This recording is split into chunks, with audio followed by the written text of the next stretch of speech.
സ്വർഗത്തിലെ അത്ഭുത കാഴ്ചകളും വിവരണങ്ങളും പലതരം മതഗ്രന്ഥത്തിൽ നിന്നും ശ്രവിക്കാത്ത ആരും തന്നെ ഉണ്ടാവില്ല. എന്നാൽ ഭൂമിയിൽ തന്നെ ഒരു സ്വർഗമുണ്ട് എന്ന കാര്യം എത്ര പേർക്കറിയാം?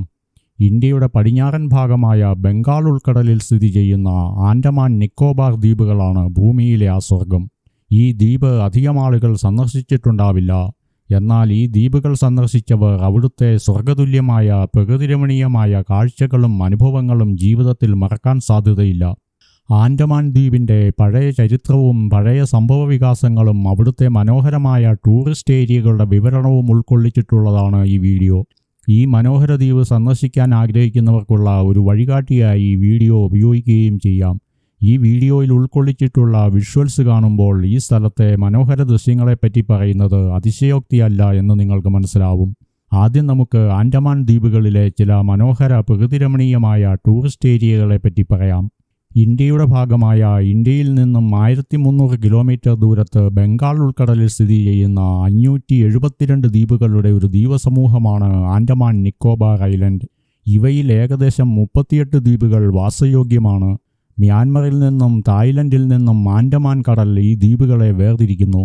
ഇവിടെ 2 ദ്വീപുകളുടെ ഒരു കൂട്ടമാണുള്ളത്. അതിലൊന്ന് ആൻഡമാൻ ദ്വീപുകളെന്നും രണ്ടാമത്തേത് നിക്കോബാർ ദ്വീപുകളെന്നും വിളിക്കുന്നു.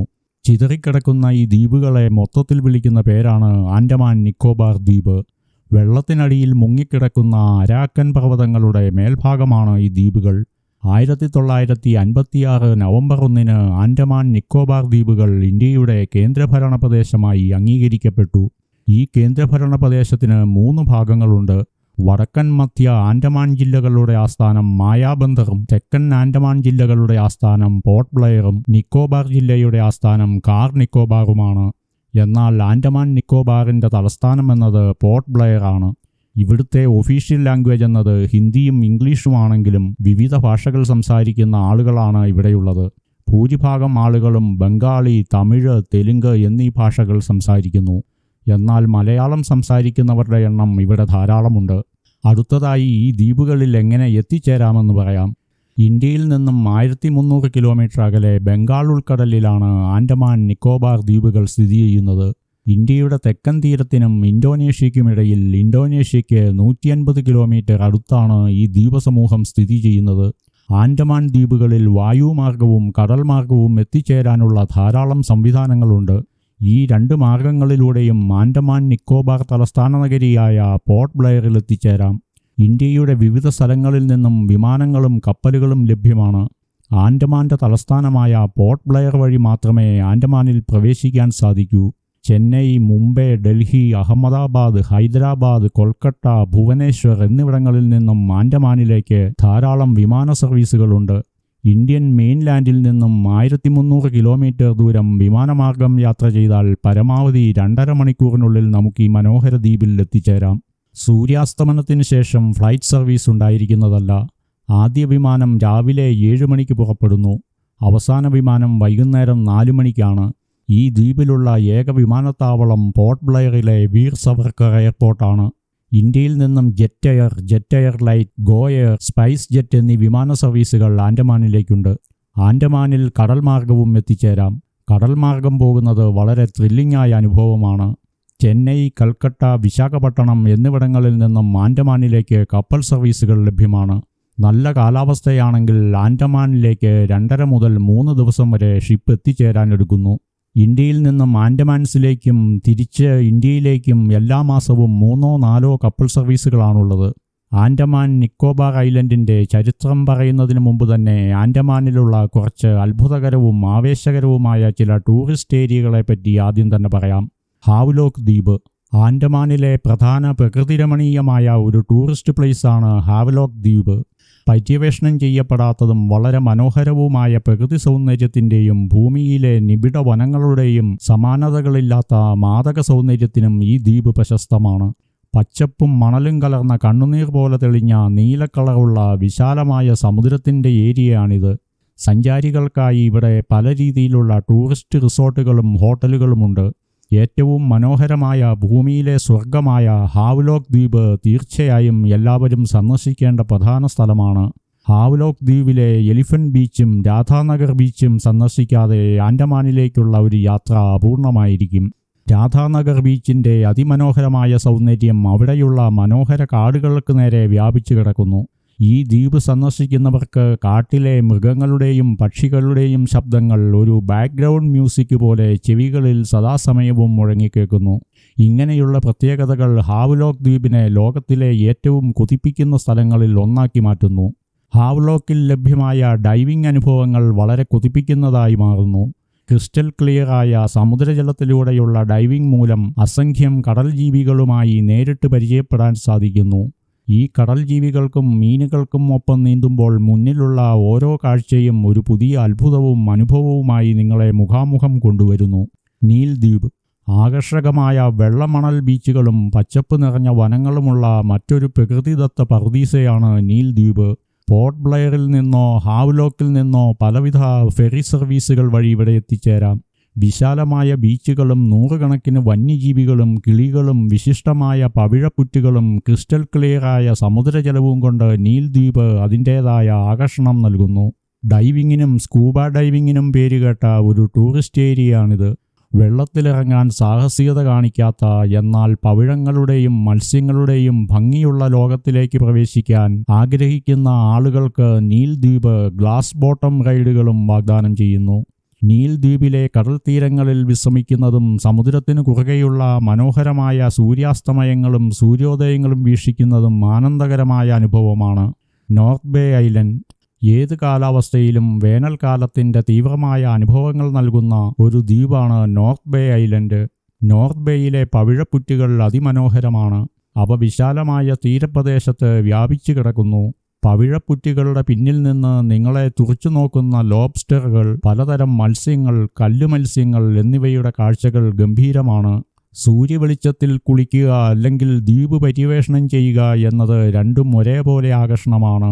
ഡൈവിംഗ്, സ്കൂബ ഡൈവിംഗ്, കടൽ നടത്തം, ഗ്ലാസ് ബോട്ട് സവാരി, വിവിധതരം വാട്ടർ സ്പോർട്സ് എന്നിവയ്ക്ക് പുറമെ നോർത്ത് ബേ ഐലൻഡിൽ നിങ്ങളെ സമുദ്രത്തിലേക്ക് കൊണ്ടുപോകുന്ന സെമി അന്തർവാഹിനി എന്നിവ ഇവിടെ ലഭ്യമായ വിനോദോപാധികളാണ്. ബംഗാൾ ഉൾക്കടലിൻ്റെ ഈ ഭാഗത്തുള്ള വിവിധതരം സമുദ്രജീവികളെ നേർക്കുനേർ കണ്ട് നിങ്ങൾ അത്ഭുതപ്പെടുമ്പോൾ ഇവിടേക്കുള്ള യാത്ര നിങ്ങൾ ജീവിതത്തിൽ ഒരിക്കലും മറക്കില്ല എന്നത് തീർച്ചയാണ്. നോർത്ത് ബേ ഐലൻഡിൻ്റെ പ്രകൃതി ഭംഗി ഇവിടെ വിവരിച്ചതിനേക്കാൾ അതിഗംഭീരമാണ്. വളരെ മനോഹരമായ പച്ചപ്പിന് പുറകിൽ നിന്ന് കാണുന്ന ലൈറ്റ് ഹൗസ് ഇന്ത്യൻ കറൻസിയുടെ പഴയ 20 രൂപ നോട്ടിൽ ഇടം നേടിയത് വെറുതെയല്ല. കാരണം ഇത്രയും മനോഹരമായ ഒരു സ്ഥലം ഈ ഭൂമിയിൽ തന്നെ വളരെ അപൂർവമാണ്. ഈ 20 രൂപ നോട്ടിൽ കൊടുത്തിട്ടുള്ള ചിത്രം മൗണ്ട് ഹാരിയറ്റിൽ നിന്നുള്ള നോർത്ത് ബേ ഐലൻഡിലെ ലൈറ്റ് ഹൗസിൻ്റെ കാഴ്ചയാണ്. ഈ നോർത്ത് ബേ ഐലൻഡിലേക്ക് പോർട്ട് ബ്ലെയറിൽ നിന്നും ബോട്ടിൽ 15 മിനിറ്റിനകം എത്തിച്ചേരാം. ഇപ്പോൾ പറഞ്ഞതുപോലുള്ള വളരെ മനോഹരങ്ങളായ 52 ദ്വീപുകളാണ് വിസ്മയങ്ങളുടെ പറുദീസയുമായി നിങ്ങളെ കാത്തിരിക്കുന്നത്. Ross Island, Baratang Island, Viper Island, Ross and Smith Island തുടങ്ങിയ മനസ്സിന് കുളിർമയേകുന്ന 52 ദ്വീപുകളിലെ കാഴ്ചകൾ ജീവിതത്തിൽ ഒരിക്കലും മറക്കാൻ സാധിക്കില്ല. ഈ 52 ദ്വീപുകളും അത്ഭുതകരവും മനോഹരവുമായ വിസ്മയങ്ങളുമായി സഞ്ചാരികളെ കാത്തിരിക്കുന്നു. ഇനി ആൻഡമാൻ നിക്കോബാർ ദ്വീപുകളുടെ ചരിത്രം അല്പം പറയാം. ഏകദേശം 30,000 വർഷങ്ങൾക്ക് മുമ്പ് മധ്യ പാലിയോലിത്തിക് കാലഘട്ടത്തിൽ ഈ ദ്വീപുകളിലെ ആദ്യത്തെ ജനങ്ങൾ ആൻഡമാനീസ് ജനതയാണെന്ന് പഠനങ്ങൾ വ്യക്തമാക്കുന്നുണ്ട്. അതിനുശേഷം ഭാഷാപരവും സാംസ്കാരികവുമായ വ്യത്യാസങ്ങളുടെ അടിസ്ഥാനത്തിൽ വ്യത്യസ്ത ഗ്രൂപ്പുകളായി ഈ ജനങ്ങൾ അറിയപ്പെട്ടിരുന്നു. 2200 വർഷങ്ങൾക്ക് മുമ്പുള്ള ഈ നിവാസികളുടെ തെളിവുകൾ പുരാവസ്തുരേഖകളിൽ നിന്നും ലഭിക്കുന്നു. ആധുനിക ലോകത്തിൻ്റെ വിവിധ ഭാഗങ്ങളിൽ നിന്ന് വന്ന കുടിയേറ്റക്കാരിൽ നിന്നും വിവിധ സംസ്കാരങ്ങളുടെ കൂട്ടിച്ചേർക്കലുകൾ ഉണ്ടായിട്ടുണ്ട്. ഈ ദ്വീപുകളിലുണ്ടായിരുന്ന ആൻഡമാനീസ് സംസാരിക്കുന്ന ഭാഷയുമായി സാമ്യമില്ലാത്ത ഓസ്ട്രോ ഏഷ്യാറ്റിക് ഷോംപെയിൻ ഭാഷകൾ ഉപയോഗിച്ചിരുന്നു. ശ്രീ വിജയ സാമ്രാജ്യത്തിൻ്റെ ഭരണകാലത്ത് ഇന്തോനേഷ്യയ്ക്കെതിരെ ഒരു സൈനിക പ്രതിരോധം തീർക്കുന്നതിനായി രാജേന്ദ്ര ചോള രണ്ടാമൻ രാജാവ് ആൻഡമാൻ നിക്കോബാർ ദ്വീപുകളെ തന്ത്രപ്രധാനമായ സമുദ്ര പ്രതിരോധ താവളമായി സ്ഥാപിച്ചു. 1050 തഞ്ചാവൂർ ലിഖിതത്തിൽ ഇതിനെക്കുറിച്ച് പരാമർശമുണ്ട്. അവിടെ ചോളന്മാർ ദ്വീപിനെ മനക്കാവാരം എന്ന് വിളിച്ചു. പിന്നീട് പ്രശസ്ത യൂറോപ്യൻ സഞ്ചാരിയായ മാർക്കോ പോളോ ഈ ദ്വീപിനെ നക്കവറാൻ എന്ന പേര് നൽകി. ഡാനിഷ് ഈസ്റ്റ് ഇന്ത്യ കമ്പനിയുടെ ഭാഗമായ ആദ്യകാല ഡാനിഷ് നോർവീജിയൻ കുടിയേറ്റക്കാർ 1775 ഡിസംബർ 12 ഈ ദ്വീപുകളിൽ എത്തിച്ചേർന്നു. 1776 ജനുവരി 1 മുതൽ നിക്കോബാർ ദ്വീപുകൾക്ക് ന്യൂ ഡെൻമാർക്ക് എന്ന പേര് നൽകി. എന്നാൽ 1759 മുതൽ 1848 വരെ മലേറിയ എന്ന അസുഖം ഈ ദ്വീപുകളിൽ പടർന്നു പിടിച്ചിരുന്നു. അതിനാൽ അവിടെ കുടിയേറിയ ഡാനിഷ് നോർവീജിയൻ കുടിയേറ്റക്കാർ ഈ ദ്വീപിൽ നിന്നും പിൻവാങ്ങി. 1789 മുതൽ 1796 വരെ ഇന്നത്തെ പോർട്ട് ബ്ലെയറിനടുത്ത് ഇന്ത്യ ഭരിച്ച ബ്രിട്ടീഷ് ഭരണകൂടം ഒരു മറൈൻ ഡിഫൻസ് കോളനി സ്ഥാപിച്ചു. തുടർന്ന് 1858 ഇന്ത്യൻ സ്വാതന്ത്ര്യ സമരത്തിലെ തടവുകാരെ പാർപ്പിക്കാനായി ബ്രിട്ടീഷുകാർ കൂടുതൽ സ്ഥിരമായ താവളങ്ങൾ സജ്ജീകരിച്ചു. പിന്നീട് 1872 ആൻഡമാൻ ദ്വീപുകളും നിക്കോബാർ ദ്വീപുകളും ബ്രിട്ടീഷ് ഇന്ത്യയുടെ ഭാഗമായി മാറി. എന്നാൽ രണ്ടാം ലോകമഹായുദ്ധ സമയത്ത് ആൻഡമാൻ നിക്കോബാർ ദ്വീപുകൾ ജപ്പാൻ സൈന്യം ആക്രമിച്ച് കൈവശപ്പെടുത്തി. ഇന്ത്യൻ നാഷണൽ ആർമിയുടെ ജനറൽ ലോകനാഥനായിരുന്നു രണ്ടാം ലോകമഹായുദ്ധ സമയത്ത് ഈ ദ്വീപുകളിലെ ഗവർണർ. 1944 ഒക്ടോബർ 2 ലോകനാഥൻ പോർട്ട് ബ്ലെയർ വിട്ട് ദ്വീപുകളുടെ ഭരണവും നിയന്ത്രണവും മേജർ ആൽവിയയ്ക്ക് കൈമാറി. ജപ്പാൻ സൈന്യം 1945 ഒക്ടോബർ 7 ഇന്ത്യൻ സിവിൽ സർവീസിന്റെ ഭാഗമായ ബ്രിഗേഡിയർ JS ആൽമൺസിനും നോയൽ പാറ്റേഴ്സൺ ചീഫ് അഡ്മിനിസ്ട്രേറ്റർക്കും ദ്വീപ് ഔദ്യോഗികമായി കൈമാറി. 2004 ഡിസംബർ 26 ആൻഡമാൻ നിക്കോബാർ ദ്വീപുകളിലും വടക്കൻ സുമാത്രയിലും റിക്ടർ സ്കെയിലിൽ 9.3 തീവ്രത രേഖപ്പെടുത്തിയ ഭൂചലനം രേഖപ്പെടുത്തി. ഇത് 33 അടിയോളം ഉയരമുള്ള വിനാശകരമായ ഒരു സുനാമിക്ക് കാരണമായി. അത് ഇവിടുത്തെ മിക്ക ദ്വീപുകളെയും വിഴുങ്ങുകയും 2000-ലധികം ജീവൻ നഷ്ടപ്പെടുത്തുകയും ചെയ്തു. 100 ചതുരശ്ര കിലോമീറ്ററിലധികം ദ്വീപുകൾ ഈ സുനാമിയുടെ ഫലമായി നശിക്കുകയും ചെയ്തു. ആൻഡമാൻസിനെ കുറിച്ചുള്ള രസകരമായ ചില വസ്തുതകൾ. ആൻഡമാനീസ് ഭാഷയുമായി ബന്ധമില്ലാത്ത ഓസ്ട്രോ ഏഷ്യാറ്റിക് ഭാഷയുടെ സ്വാധീനമുള്ള മൊഹക്മർ ഷോംപെയിൻ ഭാഷകൾ ഈ ദ്വീപുകളിലെ ആളുകൾ സംസാരിച്ചിരുന്നു. 15-ാം നൂറ്റാണ്ടിൽ പാരീസിലെ അത്ഭുതങ്ങളുടെ പുസ്തകത്തിൽ ചെന്നായത്തലയുള്ളവരുടെ ആൻഡമാൻ അധിനിവേശത്തെപ്പറ്റി പരാമർശിക്കുന്നുണ്ട്. ആൻഡമാൻ നിക്കോബാർ ഐലൻഡ് മ്യാൻമറിൻ്റെ ഭാഗമായിരുന്നു. പിന്നീട് മണിപ്പൂരിലെ 2 ജില്ലകളുടെ കൈമാറ്റത്തിൻ്റെ ഭാഗമായി ഇന്ത്യയുമായി ചേർന്നു. പോർട്ട് ബ്ലെയറിൽ ബ്രിട്ടീഷുകാർ പണിത സെല്ലുലാർ ജയിൽ സ്വാതന്ത്ര്യ സമര സേനാനികളെ തടവിലാക്കാനും അവരെ മൃഗീയമായി പീഡിപ്പിക്കാനും നിർമ്മിച്ചിട്ടുള്ളതായിരുന്നു. ഈ ജയിൽ കാലാപ്പാനി ജയിൽ എന്നാണ് അറിയപ്പെട്ടിരുന്നത്. ആൻഡമാൻ 1950 മുതൽ ഇന്ത്യയുടെ ഭാഗവും 1956 മുതൽ ഒരു കേന്ദ്രഭരണ പ്രദേശവുമാണ്. 2004 ഡിസംബർ 26 ആൻഡമാൻ ദ്വീപ് ഇന്ത്യൻ ഓഷ്യനിൽ ഒരു സുനാമിക്കും ഭൂകമ്പത്തിനും സാക്ഷ്യം വഹിച്ചു. ഇന്ത്യൻ ഉപഭൂഖണ്ഡത്തിലെ ഒരേയൊരു സജീവ അഗ്നിപർവ്വതം ആൻഡമാൻ നിക്കോബാർ ദ്വീപുകളുടെ ഭാഗമായ ബാരൻ ദ്വീപിലാണ്. 1787 മുതൽ ഈ അഗ്നിപർവ്വതം 10-ലധികം തവണ പൊട്ടിത്തെറിച്ചു. ഏറ്റവും പുതിയതായി റിപ്പോർട്ട് ചെയ്യപ്പെട്ട വോൾക്കാനോ സ്ഫോടനം 2020 നടന്നത്. ലോകത്തിലെ ഏറ്റവും വലിയ ആർത്രോപോഡായ ബിർഗസ് ലാട്രോ അല്ലെങ്കിൽ റോബർ ക്രാബ് എന്ന ഞണ്ട് ആൻഡമാൻ നിക്കോബാർ ദ്വീപിലാണ് കാണപ്പെടുന്നത്. ആൻഡമാൻ ദ്വീപുകളിലെ സംസ്ഥാന മൃഗമാണ് ദുഗോങ് അല്ലെങ്കിൽ കടൽ പശു. ലോകത്തിലെ ഏറ്റവും വലിയ 3 ഇനം കടലാമകൾ ആൻഡമാനിൽ കാണപ്പെടുന്നു. കടൽ തീരങ്ങളും വനങ്ങളും പവിഴപ്പുറ്റുകളും പോലെ ആൻഡമാൻ ചരിത്രവും വളരെ ആകർഷകമാണ്.